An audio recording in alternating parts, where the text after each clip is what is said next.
வணக்கம் sir.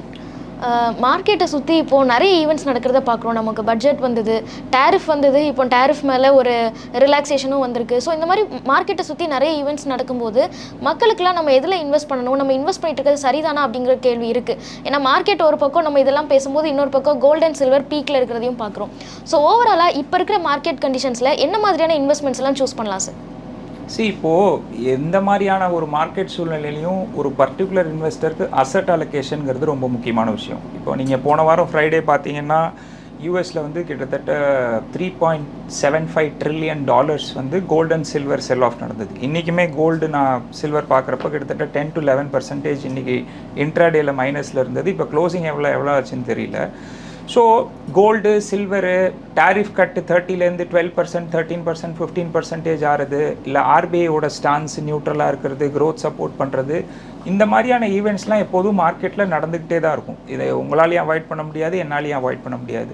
But ஒரு individual investor point of வியூலேருந்து பார்த்தீங்கன்னா அவங்க சூஸ் பண்ணியிருக்கிற அசட் அலோகேஷன், அதாவது என்கிட்ட 10 லட்ச ரூபா இருக்குது அப்படின்னாக்க நான் 6 லட்ச ரூபாய் ஈக்விட்டி பேஸ்ட் மியூச்சுவல் ஃபண்ட்ஸ்லையோ இண்டெக்ஸ் ஃபண்ட்ஸ்லையோ இல்லை டேரக்ட் ஈக்விட்டிஸ்லையோ போடுறேன் சார், ஒரு 20% கோல்டில் இருக்குது சார், 10% கேஷில் இருக்குது அப்படிங்கிற மாதிரி அவங்க பிரித்து வச்சுக்கிட்டா தான் அவங்களால எந்த மார்க்கெட் கண்டிஷனையும் எந்த மார்க்கெட்டோட சைக்கிளையும் ஈடு கொடுக்க முடியும். அவங்க வந்து ஒவ்வொரு சமயமும் ஒவ்வொரு நியூஸுக்கு ஏற்ற மாதிரி அவங்களோட ஸ்ட்ராட்டஜியை சேஞ்ச் பண்ணிக்கிட்டே இருந்தோம்னா நம்ம வந்து ரீட்டைல் இன்வெஸ்டர்ஸ் லெவலில் அந்த அளவுக்கு நமக்கு வந்து பைசாவும் ஸ்ட்ரென்த்தும் கிடையாது, அதை ஃபாலோ பண்ணுற அளவுக்கான ஸ்ட்ராட்டஜிக்கான அவசியமும் நமக்கு கிடையாது. ஸ்மார்ட் மணி இப்போது போன வாரம் பார்த்தீங்கன்னா எஃப்ஐஐ வந்து பைசாவை இங்கேருந்து ஜாஸ்தி எடுத்துக்கிட்டு இருந்தாங்க. இப்போ அந்த யூஎஸோட ட்ரேட் டீல் அனௌன்ஸ் பண்ணதுக்கப்புறம் பார்த்தீங்கன்னா லாஸ்ட் 5 or 6 இயர்ஸில் சிங்கிள் டேல யூஎஸ் ஐஎன்ஆர் கரன்சி ஸ்ட்ரென்தனிங் வந்து 90.5 90.6 கிட்டக்க திருப்பி ஸ்ட்ரென்தன் ஆகி வந்திருக்கு. ஸோ இந்த மாதிரியான விஷயங்கள்லாம் உங்களுக்கு இன்ஃப்ளேஷன்லேயோ, ஏன்னா நம்ம லார்ஜஸ்ட் இம்போர்ட் நமக்கு வந்து க்ரூடு ஆயில்லாம், இந்த மாதிரியான ஈவெண்ட்ஸு இதெல்லாம் மேக்ரோ ஈவெண்ட்ஸ்னு சொல்லுவோம் நம்ம இங்கிலீஷில். மேக்ரோ ஈவெண்ட்ஸ் எப்போதும் நடந்துக்கிட்டே தான் இருக்கும். பட் இண்டிவிஜுவல் இன்வெஸ்டர்ஸை பொறுத்த வரைக்கும் அசட் அலோகேஷனில் அவங்க ஃபோக்கஸ் பண்ணி அவங்க சூஸ் பண்ணுற ஒவ்வொரு ஃபண்டும் இல்லை வந்து ஸ்டாக்கும் அதில் அவங்க ஃபோக்கஸ் பண்ணி இது பண்ணி லாங் டேர்மோட வியூவில் இருந்தால் தான் அவங்களுக்கு நல்லது. அவங்க ஒவ்வொரு ஈவெண்ட்டுக்கும் ரியாக்ட் பண்ணி அவங்களோட ஸ்ட்ராட்டஜியை மாற்றிக்கிட்டே இருந்தால் அது லாங் டேர்மில் அவங்களுக்கு கண்டிப்பாக ஏதோ ஒரு நிலையில் சேஸ் பண்ணுற மாதிரி தான் இருக்குமே ஒழிய ஒரு சொல்யூஷனாக இருக்காது அவங்களுக்கு. ஈவெண்ட் பேஸ் பண்ணி நம்மளோட இன்வெஸ்ட்மெண்ட்டை சேஞ்ச் பண்ண வேணாம், அசட் அலோகேஷனில் ஸ்டிக் ஆன் பண்ணுங்க அப்படின்னு சொல்கிறீங்க. பட் இந்த மாதிரி மேக்ரோ ஈவெண்ட்ஸ்லாம் நடக்கும்போது நம்ம ஏதோ ஆப்பர்ச்சுனிட்டியை மிஸ் பண்ண மாட்டோமா இதில் பார்ட்டிசிபேட் பண்ணலன்னா?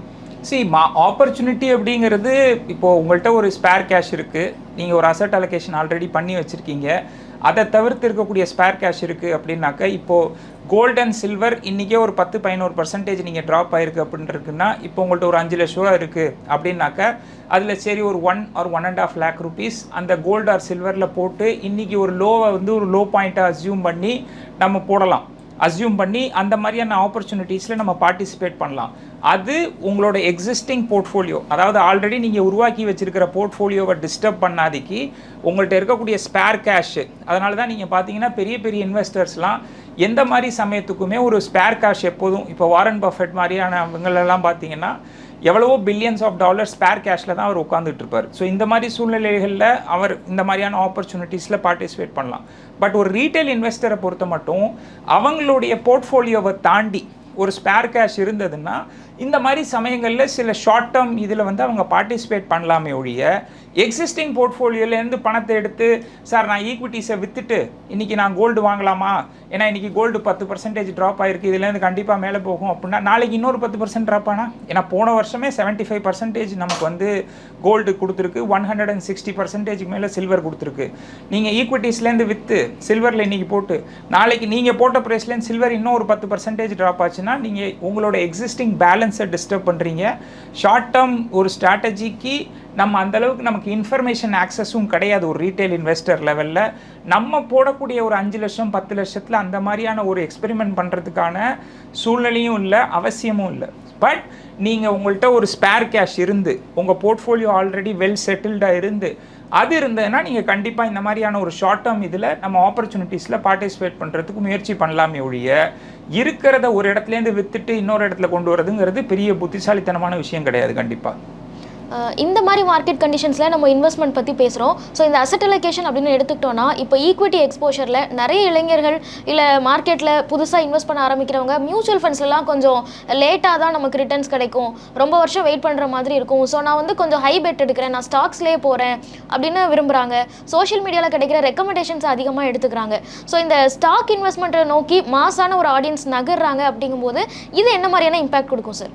இது கண்டிப்பாக ஒரு நெகட்டிவ் இம்பேக்ட் தான் கொடுக்கும் அந்த மாதிரியான ரீட்டைல் இன்வெஸ்டர்ஸ்க்கு. சரி, உங்களுக்கு ஒரு மியூச்சுவல் ஃபண்ட்ஸ் மேலே பெருசாக நம்பிக்கை இல்லை, எனக்கு ஸ்லோவாக தான் ரிசல்ட் வருது அப்படின்னாக்க மார்க்கெட்டோட மூவ்மெண்ட் மேலே போகிறது கீழே வருதுங்கிறது ஒரு இண்டெக்ஸை பொறுத்து தான். ஸோ இவங்க வந்து ரேதர் தேன் ஒரு இண்டிவிஜுவல் ஸ்டாக்கில் எடுத்து போய் போடுறதுல அது கண்டிப்பாக ஹை ரிஸ்க் ஹை ரிவார்டு தான், அதில் மாற்று கருத்தே கிடையாது. பட் ஆனால் ஹை ரிஸ்க்கும் இருக்கிறதுனால உங்களோட கேபிட்டல் எரோஷனுக்காக வாய்ப்புகள் ஜாஸ்தி இருக்குது. அதாவது இங்கிலீஷில் ஒரு சேயிங் சொல்லுவாங்க, the market can remain irrational than you can allow to be liquid with rationality. அதாவது உங்கள்கிட்ட இருக்கிற பைசா எவ்வளோ தூரம் காலி ஆகிறதுக்கு முன்னாடி தாண்டியும் மார்க்கெட்டில் லாஜிக்கே இல்லாமல் மார்க்கெட் பெர்ஃபார்ம் பண்ணிக்கிட்டே இருக்கும். அதனால் நீங்கள் மார்க்கெட்டுங்கிறது ஒரு ரொம்ப பெரிய விஷயம். அதில் இண்டிவிஜுவல் ஸ்டாக்ஸை சேஸ் பண்ணுறது அப்படிங்கிறது without proper information, without proper resources இல்லாமல் டைரக்ட் ஸ்டாக்கை ஸ்டேக் பண்ணுறது அப்படிங்கிறது ஒரு எஃப்என்டோவோட ஒரு கம்மியான வெர்ஷன் தான் வச்சுக்கோங்களேன். இப்போ நீங்கள் ஸ்டாக் ஆப்பை எந்த ப்ரோக்கிங் ஆப்பை திறந்தாலும் எஃப்என்டோ பற்றி ஒரு டிஸ்க்ளோஷர் செபியோடைய இதில் வருது இல்லையா, அதை விட ஒரு 50% ஒரு 60% கம்மி ரிஸ்க் தானே ஒழிய இதுவும் ரிஸ்க் தான். ஸோ நான் என்ன சொல்கிறேன் இன்வெஸ்டர்ஸ்க்கு, உங்களுக்கு வந்து இப்போ பேங்கிங் ஸ்டாக்ஸில் நாங்கள் போடணும் சார், எந்த ஒரு கண்ட்ரியில் எக்கானமி மேலே போனோம்னாலும் பேங்க்ஸோட ரோல் கண்டிப்பாக தேவை சார். ஒரு ஸ்டேட் பேங்க் ஆஃப் இந்தியாவிலேயே போட்டுக்கிறேன், இல்லை ஒரு மீடியம் சைஸ் மிட் சைஸ் பேங்க்கு, ஒரு ஃபெடரல் பேங்க்கு, ஆர்பிஎல் பேங்க்கு, அந்த மாதிரியான பேங்க்கில் கூட போட்டுக்கிறேன், ஐடிஎஃப்சி ஃபர்ஸ்ட் பேங்க்கு அப்படின்னு ஏகப்பட்ட நல்ல பேங்க்ஸே இருக்குது. இந்த மாதிரியா ஒரு எக்கானமி மேலே போகிறதுக்கு ஒரு பிளட் லைன் வந்து கிரெடிட் தான், ஒரு பைசா தேவை தான். ஸோ இந்த மாதிரியான சில பேங்கிங் ஸ்டாக்ஸை அதோட ரீசனை ப்ராப்பராக நம்ம அறிஞ்சிக்கிட்டு அப்படி போடுறது அப்படிங்கிற மாதிரி. சரி, உங்களுக்கு டெக்னிக்கல் அனாலிசிஸ் பண்ணுறதுக்கான சூழ்நிலைகள் இல்லாட்டியும் ஒரு எக்கானமி மேலே போனோன்னா ஒரு பேங்க்குடைய பங்கெடுப்பு அப்படிங்கிறது ரொம்ப முக்கியம், அதனால் நான் பேங்கிங் ஸ்டாக்ஸில் போடுறேன் சார் அப்படிங்கிற மாதிரியா இங்கே ஒரு பகுதி, ப்ரைவேட் பேங்க்கில் ஒரு பகுதி, பப்ளிக் செக்டர் பேங்க்கில் ஒரு பகுதி. இப்போ நீங்கள் ஸ்டேட் பேங்க் ஆஃப் இந்தியாலாம் பார்த்தீங்கன்னா 300 சொச்சம் இருந்தது, இப்போ 1000 ரூபாய்க்கு மேலே வந்துருச்சு லாஸ்ட்டு 4-5 இயர்ஸில் 3x டைம்ஸு. ஸோ போடலாம், பட் அதுக்கான லாஜிக்கலி வாட்ஸ்அப்லேயோ டெலிகிராம்லேயோ ஒருத்தவங்க நமக்கு ஸ்டாக் டிப் கொடுக்குறாங்க அப்படிங்கிறதுனால நம்ம போட முடியாது. இப்போ நீங்கள் பார்த்தீங்கன்னா இப்போ லேட்டஸ்ட் இந்த இது டேரிஃப் இதுலேயே லேபர் இன்டென்சிவ் செக்டர்ஸ், இந்த மாதிரி இந்த டெக்ஸ்டைல் செக்டர்ஸு அந்த மாதிரி இதிலலாம் வந்து ஸ்கோப் இனிமேல் இப்போ ஜாஸ்தியாக இருக்கும் இந்த டேரிஃபோட ரிவிஷனால். இப்போ ட்ரைடன்ட்டு அப்படின்லாம் ஒரு ஸ்டாக் இருக்குது டெக்ஸ்டைல்ஸில், ரொம்ப 58-55 ரூபாலலாம் இருந்த ஸ்டாக் இப்போ 28 ரூபாவில் ஸ்டேட் ஆகிட்டுருக்கு. It could be a good entry point இருக்கலாம். ஆனால் இதுக்கான டெக்னிக்கல் ரிசர்ச்சும் பேஷன்ஸும் அந்த கேஷ் ஃப்ளோவும் இருந்தால் தான் நம்ம இது பண்ண முடியுமே ஒழிய, நம்ம வந்து ஹாஃப் இன்ஃபர்மேஷன் அண்ட் ஹாஃப் ரிசோர்ஸஸை வச்சுட்டு டைரக்ட் ஸ்டாக்ஸில் போய் நம்ம ரொம்ப ஃபுல்லி எக்ஸ்போஸ் பண்ணுறதுங்கிறது ரொம்ப அட்வைசபிள் விஷயம் இல்லை. நீங்கள் சொல்கிற மாதிரி இப்போ நிறைய பேர் என்ன யோசிக்கிறாங்கன்னா, ஐடியில் ஒரு பேட் நியூஸ் வந்திருக்கு, ஸோ ஐடி ஸ்டாக்ஸ்லாம் இறங்குது, அதனால் ஐடி அக்யூமுலேட் பண்ணுறேன். யூஎஸ்லேருந்து ட்ரேட் டீல் சைன் பண்ணியிருக்காங்க, ஸோ எக்ஸ்போர்ட்ஸ்லாம் இனி நல்லா நடக்க போகுது, ஸோ நான் அதில் வந்து எக்ஸ்போஷர் எடுத்துக்கிறேன். இந்த மாதிரி நியூஸ் பேஸ்டாக ஒரு ப்ரொடிக்ஷன் வச்சுட்டு அது ரொம்ப ஜஸ்டிஃபையும் பண்ணிட்டு தான் ஸ்டாக்கில் இன்வெஸ்ட் பண்ணுறாங்க. ஸோ என்னதான் இருந்தாலும் அதுலேயும் ஒரு நியூஸ் இருக்குது, ஒரு இன்ஃபர்மேஷன் இருக்குல்ல, ஸோ இந்த ப்ராசஸ் ஃபாலோ பண்ணுறதும் தப்புன்னு சொல்கிறீங்களா? இந்த ப்ராசஸ் ஃபாலோ பண்ணுறதுங்கிறது 100% நான் தப்புன்னு சொல்லலை, பட் ஆனால் வந்து நீங்கள் ஒரு பார்ஷியலாக இதை நீங்கள் பார்க்குறீங்க. பட் நீங்கள் வந்து உங்களுடைய எக்ஸ்போர்ட்ஸு இல்லை வந்து ஏஐ டிஸ்ரப்ஷன்னால ஒரு ஐடியில் வந்து ஒரு பிளட் பாத் நடந்துக்குது, அதனால் நான் ஐடியிலேருந்து தூரம் இருக்க போகிறேன், எக்ஸ்போர்ட் செக்டர் சில இது மேலே போகும் அப்படிங்கிற. இப்போ நம்மளுடைய கண்ட்ரி, இந்தியன் கண்ட்ரியில் இருக்கக்கூடிய நம்மளுடைய மார்க்கெட் கேப்பில் இந்த $5 trillion இல்லை இதுக்கப்புறம் இந்த ட்ரேட் டீல்னாலே ஒரு $2-3 trillion ஸ்கோப்பு, க்ரோத் ஸ்கோப்புக்கு வாய்ப்பு இருக்குங்கிறாங்க. நான் என்ன சொல்கிறேன், ரொம்ப சிம்பிளாக, ரொம்பவே மண்டையை உடைக்க வேண்டாம். இந்தியன் டொமஸ்டிக் மார்க்கெட் க்ரோத், அதாவது நம்ம உள்ளூர் சந்தை க்ரோ ஆகணும்னா எல்லாருக்கும் பணம் தேவை, பேங்க் வந்து சப்போர்ட் பண்ணால் தான் அந்த க்ரோத் வரும். So bank is a very important sector. அதாவது எந்த ஒரு கண்ட்ரியோட க்ரோத்துக்கும் அது ஒரு இம்பார்ட்டன்ட் ஸ்டேஜ்லேருந்து இந்த ஸ்டேஜ் போனோம்னா பேங்கிங்கோட பார்ட்டிசிபேஷன் இல்லாமல் அது முடியாது. ஸோ ஒரு பிஸ்னஸ் க்ரோ ஆனோம்னா அவங்க பேங்க்ஸ்ட்டை வந்து ப்ராப்பராக அந்த ஸ்ட்ரக்சர்டு இதில் வந்து கடன் வாங்கி தான் ஆகணும். ஸோ நீங்கள் எந்தெந்த செக்டர்லேயோ போய் மண்டை உடைக்கிறதுக்கு பதிலாக எனக்கு க்ரோத் தெரியுது, நமக்கு வந்து லார்ஜர் மேக்ரோ பேராமீட்டர்ஸ் கரெக்டாக இருக்குது அப்படின்னாக்கா ஒரு பேங்கிங் செக்டர்லேயே ப்ரைவேட் செக்டர் பேங்க்கில் 2 பேங்க்லேயும் அண்டு பப்ளிக் செக்டர் பேங்க்ஸில் 2 பேங்க்லேயும் நீங்கள் பார்த்து அப்படி நீங்கள் டைரக்ட் ஈக்விட்டி இன்வெஸ்ட்மெண்ட்ஸ் வந்து எனக்கு ரொம்ப ஃப்ளேவர்ஃபுல்லாக இருக்குது, எனக்கு ரொம்ப இன்ட்ரெஸ்ட் ஜாஸ்தி, நான் ஒரு நாளைக்கு 1 ஹவராவது அட்லீஸ்ட் உட்காந்து ரிப்போர்ட்ஸ் இதுவும் படிக்கிறதுக்கான எனக்கு இன்ட்ரெஸ்ட் அண்ட் கீன்னஸ் இருக்குன்னா அந்த மாதிரி பேங்க்ஸில் இன்வெஸ்ட் பண்ணலாமே. நம்ம பல செக்டரில் போய் இது பண்ணுறதை விட எல்லா நதியும் போய் ஒரு தடவை கடலில் தான் சேருது ஒரு பாயிண்டில் அப்படிங்கிற மாதிரி நீங்கள் உங்களுக்கு எந்த செக்டரில் க்ரோத் வேணும் அப்படின்னாலும், இப்போ நீங்கள் ஆட்டோமொபைல் எடுத்துக்கிட்டாலும் சரி, ஐடி எடுத்துக்கிட்டாலும் சரி, இல்லை எஃப்எம்சிஜி எடுத்துக்கிட்டாலும் சரி, இவங்க எல்லாருக்குமே க்ரோத்துக்கு பணம் தேவை, கிரெடிட் தேவை. Who is giving credit? யார் கிரெடிட் கொடுக்குறா? பேங்க்ஸு. ஸோ நீங்கள் பேங்க்ஸை சூஸ் பண்ணிக்கோங்க. So next leg of growth நமக்கு ஒரு கண்ட்ரிக்கு வரணும் அப்படின்னாக்க பேங்கிங் ஸ்டாக்ஸ் கண்டிப்பாக மூவ் ஆகும். So public sector banks and mid size private sector banks அப்படி நீங்கள் இன்வெஸ்ட் பண்ணோன்னா கண்டிப்பாக அது இன்வெஸ்ட் பண்ணலாம். உங்களுக்கு டைரக்ட் ஈக்விட்டி இன்வெஸ்டிங்கில் அவ்வளவு இன்ட்ரெஸ்ட் இருந்து சமயம் டெடிகேட் பண்ண முடியும் அப்படின்னாக்க. இல்லைன்னா பேங்கிங் நிஃப்டி பேங்க்கு இல்லை வந்து அந்த பேங்கிங் இண்டெக்ஸில் இருக்கக்கூடிய இண்டெக்ஸ் ஃபண்ட்ஸில் போடுங்க. இல்லை பேங்க் அந்த நிஃப்டியை வந்து ட்ராக் பண்ணுற மியூச்சுவல் ஃபண்ட்ஸ் நிறைய இருக்குது. இல்லை நிஃப்டி 50 ஈக்குவல் வெயிட் இண்டெக்ஸ் இருக்குது. ஸோ இதை மாதிரி நமக்கு இண்டெக்ஸ் பேஸ்ட் ஆப்ஷன்ஸும் இருக்குது. இல்லை சார் எனக்கு இண்டெக்ஸ் பேஸை விட இண்டிவிஜுவல் ஸ்டாக்ஸ் தான் வேணும்னா பேங்கிங் மாதிரியான ஒரு சேஃப் செக்டர் எடுத்துகிட்டு நீங்கள் டீல் பண்ணலாம். ஓகே, ஸோ நீங்கள் ஸ்டாக் பிக் பண்ணுறதா இருந்தாலும் கொஞ்சம் சேஃபர் சைடாக எப்படி அப்ரோச் பண்ணணும் அப்படின்னு சொல்கிறீங்க. பட் மார்க்கெட் இப்போ இருக்கிற மாதிரியான ஒரு ஹைலி வொலட்டலான பீரியடில் ஸ்டாக்குள்ளே எக்ஸ்போஷர் எடுத்துக்கிறது கரெக்டான ஒரு டெசிஷனாக இருக்குமா? என்னை கேட்டால் நான் முதல்ல சொன்னது என்னென்னா டைரக்ட் ஸ்டாக் எக்ஸ்போஷர் அட்வைசபிள் கிடையாது. பட் அதையும் தாண்டி இல்லை சார் நான் வந்து ஆப்பர்ச்சுனிட்டிஸ் மிஸ் பண்ணுற மாதிரியான ஒரு சூழ்நிலை இருக்குன்னு சில பேர் ஃபீல் பண்ணாங்கன்னா நம்ம இப்போ சொன்ன அந்த பேங்கிங் செக்டர் அந்த மாதிரியான எக்ஸ்போஷர் எடுத்துக்கலாம். பட் ஆனால் நான் வந்து ஒரு லாங் டேர்ம் வியூவோட ஃபர்ஸ்ட் ஆஃப் ஆல் மொதல் விஷயம் என்னென்னா ஒரு ஈக்விட்டிஸ், வெதர் நான் டைரக்ட் ஈக்விட்டிஸோ ஒரு இண்டெக்ஸ் பேஸ்ட் இன்வெஸ்டிங்கோ இல்லை ஒரு மியூச்சுவல் ஃபண்டோ என்கிட்ட ஒரு மினிமம் 3 to 5 இயர்ஸ் கூட அந்த இன்வெஸ்டிங் ஹொரைசான் அப்படின்னு சொல்லுவாங்க. அதாவது நான் எவ்வளவு சமயத்துக்கு அதை பைசாவை அதில் முதலீடு பண்ணுறேன் அப்படிங்கிறது தான் இன்வெஸ்டிங் ஹொரைசான். அது 3 to 5 வருஷம் கூட இல்லாத பட்சத்தில் ஈக்விட்டிஸ்குள்ளே போகிறதே தப்பு. ஓகேவா? ஏன்னா நம்ம போட்ட பணம் இன்றைக்கி போட்ட 1 லட்ச ரூபா நாளைக்கே கூட 75,000 ரூபாயாக மாறும், 80,000 ரூபாயாக மாறும். அதே சமயம் 1,10,000 ரூபாயும் ஆகும். 1.10 ஆனால் நம்ம எதுவும் சொல்ல போகிறதில்ல, 75 80 ஆனோ நம்ம இதாக போகிறோம். ஸோ ஃபஸ்ட் ஆஃப் ஆல் உங்களோட ஹரைசான், அதாவது நீங்கள் எவ்வளவு நாளைக்கு முதலீடு பண்ணுறீங்களோ அது கம்மியாக இருக்குன்னா நீங்கள் போகவே கூடாது. ரெண்டாவது டைரக்ட் ஸ்டாக்கை நீங்கள் எவ்வளோ தூரம் அவாய்ட் பண்ண முடியுமோ அவாய்ட் பண்ணுறது நல்லது. இன்றைக்கி பார்த்தீங்கன்னா மார்க்கெட் இருக்கிற சூழ்நிலையில் இந்த மாதிரியான இன்வெஸ்டிங் ஆப்பர்ச்சுனிட்டிஸ் அப்படிங்கிறது இண்டெக்ஸ் ஃபண்ட்ஸு, நம்ம சொன்ன மாதிரி அந்த பேங்க் பேக்கு, அதை மாதிரி பேங்க் நிஃப்டியை ட்ராக் பண்ணுறது, அது மாதிரி ஏகப்பட்ட ஆப்ஷன்ஸ் இருக்குது. சில நிஃப்டி 50 ஈக்குவல் வெயிட்டு, அது மாதிரி ஏகப்பட்ட ஆப்ஷன்ஸு விச் ஆர் மார்க்கெட் கண்டிப்பாக பர்ஃபார்ம் பண்ணிச்சுன்னா இந்த இண்டெக்ஸ் ஃபண்ட்ஸும் பர்ஃபார்ம் பண்ணும். உங்களுக்கு ரிஸ்க்கும் ரொம்ப கம்மி அதோட ரிலேட்டிவில். பட் ஸோ நீங்கள் ஆப்பர்ச்சுனிட்டிஸை மிஸ் பண்ண வேண்டாம். டைரக்ட் ஈக்விட்டிஸில் எனக்கு ஒரு இன்ட்ரெஸ்ட் இருக்குன்னா பேங்கிங் மாதிரியான செக்டர் சேஃப் செக்டர். ஜென்ரலாக கேட்டிங்கன்னா அசட் அலோகேஷன் இம்பார்ட்டன்ட். டைரக்ட் ஈக்விட்டிஸை ட்ராக் பண்ணுற அளவுக்கு நமக்கு டைமும் கிடையாது, ஒரு ரீட்டைல் இன்வெஸ்டராக இன்ஃப்ராஸ்ட்ரக்சரும் கிடையாது. அதற்கான வாய்ப்பு முறைகள் அதைத்தானே இன்ஃப்ராஸ்ட்ரக்சர்னு சொல்கிறோம் இல்லையா? அது இல்லாத பட்சத்தில் இண்டெக்ஸ் ஃபண்ட்ஸு அந்த மாதிரியான சூழ்நிலைகள் இன்றைக்கி ஒரு 5 இயர்ஸ்க்கு முன்னாடி இருந்ததை விட இன்றைக்கி அதுக்கான ஆப்பர்ச்சுனிட்டிஸ் ஜாஸ்தி. அதை மாதிரி ஸ்டிக் பண்ணுறது தான் நல்லது. அண்ட் இப்போது நான் டைரக்ட் ஸ்டாக்ஸ் தான், நீங்கள் நிறைய விஷயங்கள் சொல்லியிருக்கீங்க. எல்லாத்துக்கு அப்புறமும் நான் டைரக்ட் ஸ்டாக்ஸில் தான் எக்ஸ்போஷர் எடுத்துக்க போகிறேன் அப்படின்னா ஒரு ஸ்டாக்கை என்னென்ன அடிப்படையில் நம்ம அதை அனலைஸ் பண்ணணும், நம்ம இதில் இன்வெஸ்ட் பண்ணலாமா வேணாமா அப்படிங்கிறத எதை பேஸ் பண்ணி அந்த டெசிஷன் எடுக்கணும் சார்? இப்போ நீங்கள் ஃபண்டமெண்டல் அனாலிசிஸ், டெக்னிக்கல் அனாலிசிஸ்னு 2 இருக்குது ஒரு ஸ்டாக் பிக்கிங்கை பொறுத்த வரைக்கும். ஃபண்டமெண்டல் அனாலிசிஸ்னால் அந்த ஸ்டாக்கை பொறுத்த வரைக்கும் டாப் டவுன் அப்ரோச்சுன்னு சொல்லுவாங்க, பாட்டம் அப் அப்ரோச்சுன்னு சொல்லுவாங்க. டாப் டவுன் அப்ரோச்னா இப்போ பேங்கிங் அப்படின்னு ஒரு செக்டர் எடுத்துக்கிட்டீங்க அப்படின்னாக்கா, சரி பேங்கிங்கில் நமக்கு ஸ்கோப் இருக்குது, க்ரோத் வரப்போகுது. அப்புறம் அடுத்து நீ ப்ரைவேட்டாக பப்ளிக்காக, உனக்கு எவ்வளோ பிரான்ச் நெட்வொர்க் இருக்குது, உன்னோட புக் சைஸ் என்ன, உன்னோட ROE என்ன, ரிட்டர்ன் ஆன் ஈக்விட்டி, இந்த மாதிரியான சில ஃபேக்டர்ஸ்லாம் டாப் டவுனில் மேலிருந்து கீழே வர மாதிரி இண்டஸ்ட்ரியில் ஆரம்பித்து கண்ட்ரியோட ஸ்டேட்டஸ்லேருந்து ஆரம்பித்து அப்புறம் ஸ்பெசிஃபிக் இண்டஸ்ட்ரியோட ஸ்கோப் ஆரம்பித்து டாப் டவுன் அப்படின்னு சொல்கிறோம்.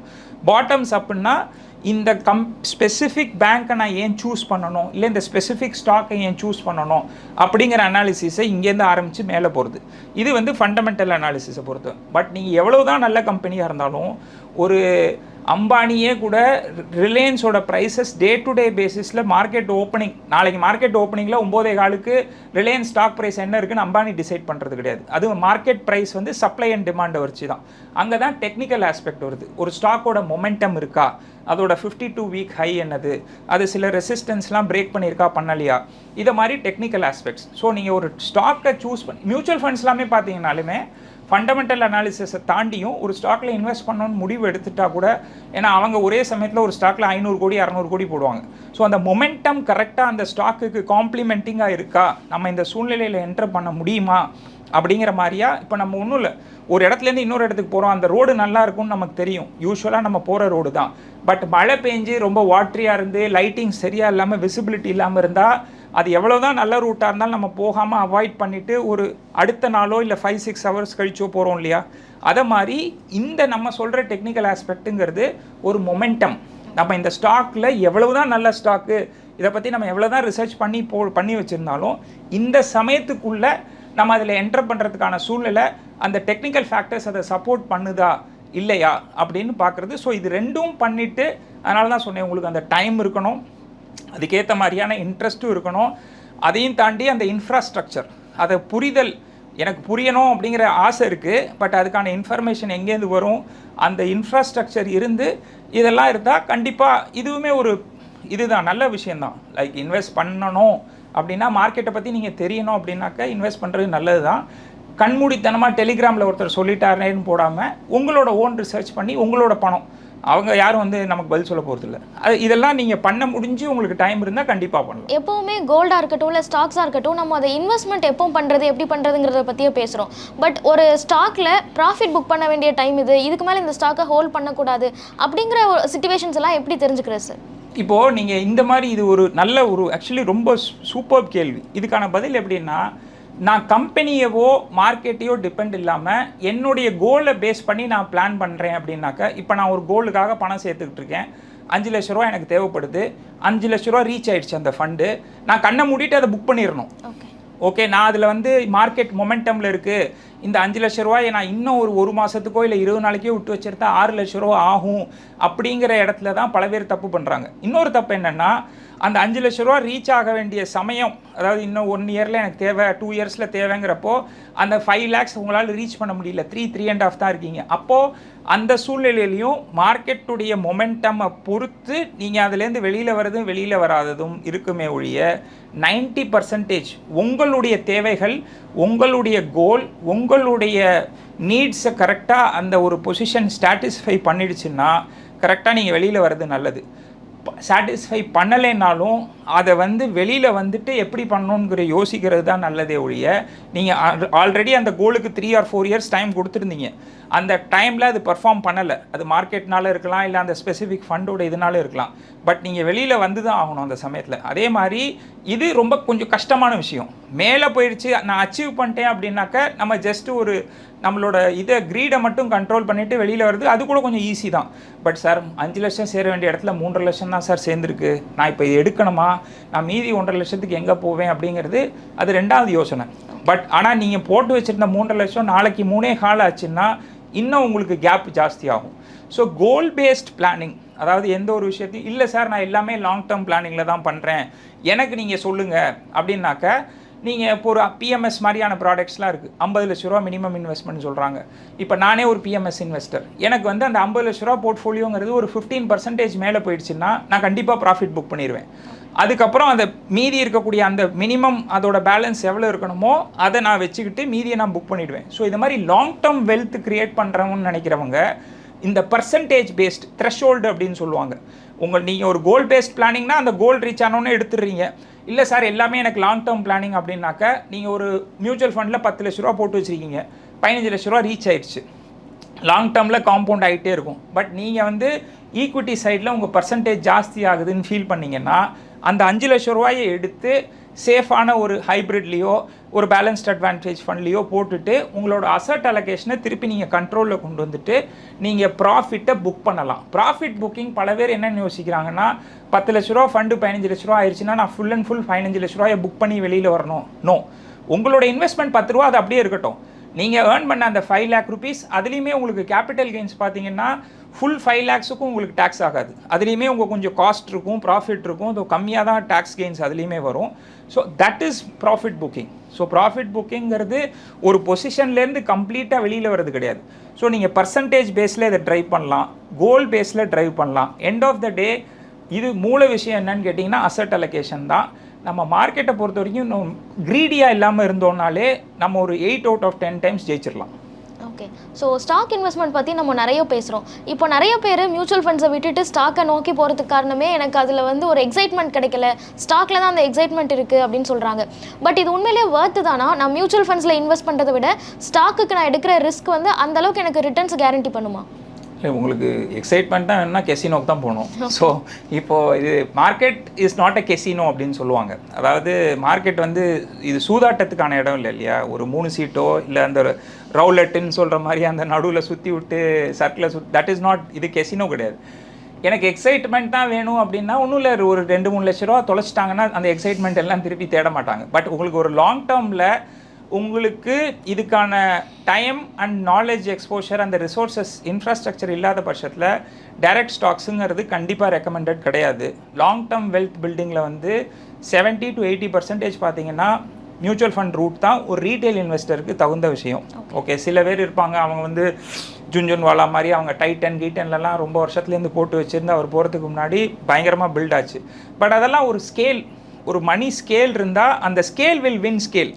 ஓகே, ஸோ அவங்களுக்கு வந்து அந்த இடத்துல ஒரு ஸ்டாக்கில் 10 ஸ்டாக்கில் அப்படி போட்டு வைப்பாங்க, 2 ஸ்டாக்கில் கண்டிப்பாக வந்து அப்படியே தலையை திருப்பி போட்டு வர லாபம் மாதிரி ஒரு 300% 400% வந்துச்சுன்னா பேலன்ஸ் இருக்கக்கூடிய பேட் டிசிஷன்ஸை கூட அதை ஓவர்டேக் பண்ணிக்கும். பட் அந்த அளவுக்கான ஸ்கேலில் நம்ம கிடையாது. நம்மளுடைய ஸ்கேலுங்கிறது few lakhs as retail investors, நான் என்னையும் சேர்த்து தான் சொல்கிறேன்.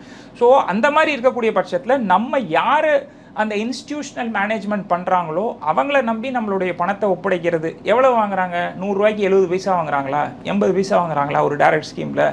எனக்கு எக்ஸைட்மெண்ட் அப்படிங்கிறத விட பணத்தை பொறுத்த வரைக்கும் எனக்கு சேஃப்டி முக்கியம். ஏன்னா இன்னமும் சில பேர் இந்த எண்டில் இருக்காங்க, சார் நான் எஃப்டியை தவிர வேறு எதுவுமே பண்ண மாட்டேன். இன்னொரு எண்டில் டைரக்ட் ஸ்டாக் இருக்காங்க. இந்த 2 எண்டுமே இல்லாமல் நடுப்பட்ட ஒரு பாதை இருக்குது. அது ரொம்ப ப்ராக்டிக்கலான பாதை, ரொம்ப ரியலிஸ்டிக்கான பாதை, ரொம்ப லாபகரமான பாதை. லாங் டேர்மில் 2x 3x மல்டிப்ளிகேஷன் ஆஃப் வெல்த்துங்கிறது ரொம்ப சாதாரணமான விஷயம். ரொம்பவே நம்ம போட்டு மண்டையை உடச்சிக்கவே வேண்டாம். லாஸ்ட் 8 or 9 இயர்ஸில் என்னுடைய ஆவரேஜ் போர்ட்ஃபோலியோ ரிட்டர்ன்ஸ்னு பார்த்தீங்கன்னா 13 to 15% without taking much of risk.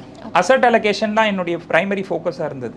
Enter பண்ணப்போ full and full equity based ஃபண்ட்ஸில் என்டர் பண்ணாலும் ஓவர் த பீரியட் நம்ம இந்த த்ரெஷோல்டு பேஸ்டு ப்ராஃபிட் புக்கிங் சொல்கிறோம் இல்லையா, அதெல்லாம் பண்ணி நம்ம டெட்டுக்கு வந்ததுனால ரொம்ப பெருசாக நம்ம ரிஸ்க் எடுக்கல. ரொம்ப பெருசாக மார்க்கெட் ட்ரெண்ட் அனாலிசிஸ் அப்படி இப்படின்னு என்னென்னவோ ஆர்பிஐ ரேட் கட்டி பேசுகிறாங்க. இன்றைக்கி நியூட்ரல் ஸ்டான்ஸாக மார்க்கெட் கமெண்ட்ரியாக ஒரு ரீட்டைல் இன்வெஸ்டருக்கு நம்ம இவ்வளோ தூரம் டீப்பாக போகணுங்கிற அவசியமே இல்லை. கரெக்டான ப்ராப்பர் சாய்ஸ் ஆஃப் ஃபண்ட்ஸில் நீங்கள் போட்டு உங்கள் அசட் அலோகேஷனை நீங்கள் பார்த்துக்கிட்டாலே மற்றதெல்லாம் ஆட்டோமேட்டிக்காக நடக்கும். ஸோ மார்க்கெட்டில் இப்போ நடந்துட்டு இருக்கிற இந்த வாலட்டாலிட்டினால நிறைய பேருக்கு நான் அதை மிஸ் பண்ணிட்டேனா, இப்போ இதை மிஸ் பண்ணிட்டேனாங்கிற நிறைய கன்ஃபியூஷன்ஸ் இருந்தது. ஸோ அதுக்கெல்லாம் ஒரு கிளாரிட்டி கிடச்சிருக்கும் அப்படின்னு நினைக்கிறேன். Thank you so much sir.